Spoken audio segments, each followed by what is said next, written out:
Okay. Tell me a little bit about your book. Is your book like a how to take care of people? Is your book like instructional? Is your book just about memories? Tell me what you feel like is the driving overall feel of your book. Is it about just your experience? Is it something that people who are going through other experiences relate to? Is it relational? Is it instructional? Now, the question about what is my book about or was my book for is a little bit tricky because it's not a book about or for just one thing. I can say that in the most technical sense, my book is not a how-to book because it's not a chapter of bullet points and a chapter with a conclusion about how to apply this. But in a sense, I would say by example, it's a how-to book. In other words, I don't break it down to bullet points of my life, but I mean it to be a book that when you reflect upon it, it can be, then this is how I ought to approach my caregiving experience. So I'd say it's more a how-to book in a mental and philosophical sense where you read it and you kind of see a philosophy of life. And so kind of by osmosis from reading the book, you kind of get a how-to sense of how I want to approach Alzheimer's, my attitude and my mindset, not so much in a how-to of step-by-step process, but I think it is a book which will really help people process how they want to approach Alzheimer's. Not so much literally a how-to way, but yes, I think it really will allow people to learn and to grow in dealing with Alzheimer's. But in a literal sense, what the book has is my experience. So literally, it's a memoir. Literally, it's shared stories. Literally, it's a narrative. But I think it really is helpful in a growth sense for someone else to read it, to grow in their ability to face Alzheimer's. Okay. Now, you said that you already read the book, so the book is written.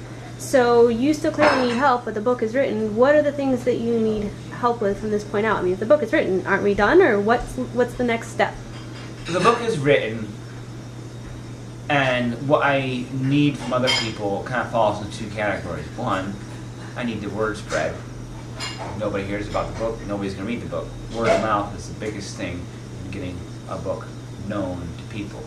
But the other half of that coin, the other side of that coin, is it costs money for me to get the book out there. In other words, word of mouth is something people can do, but what they can do for me is help support the book getting out there physically.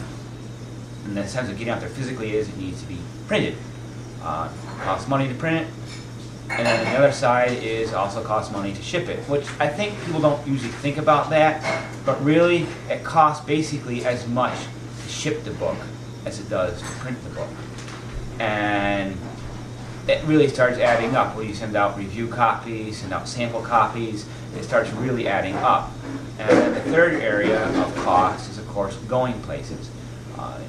You drive there and back, and one trip, no, it doesn't cost too much, but you're doing that 5 times 1 week, or you're doing it 20 times in a month, and that becomes really big expense.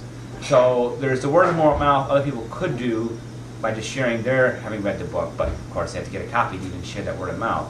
So in a sense, it all comes back to I need support, monetary support, to get the ball rolling, and it really adds up.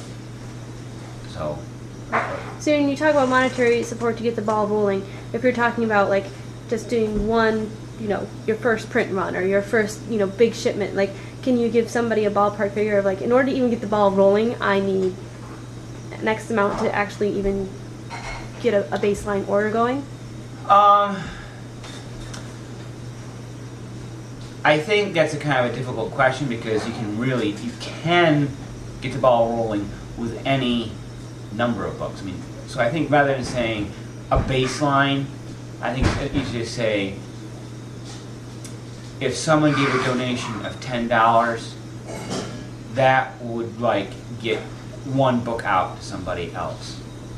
So you can think if I donate $10, that's one book. Covers cost of purchasing the book, covers the cost of shipping the book, and you can kind of say whatever odd changes left over covers the cost of driving someplace. You don't drive to every individual person, but kind of as a cumulative sense. So I would say rather than some kind of big ultimate figure, I'd say imagine yourself contributing. If you contribute $10, imagine that a person got a book because you contributed $10. $20, 2 people got a book.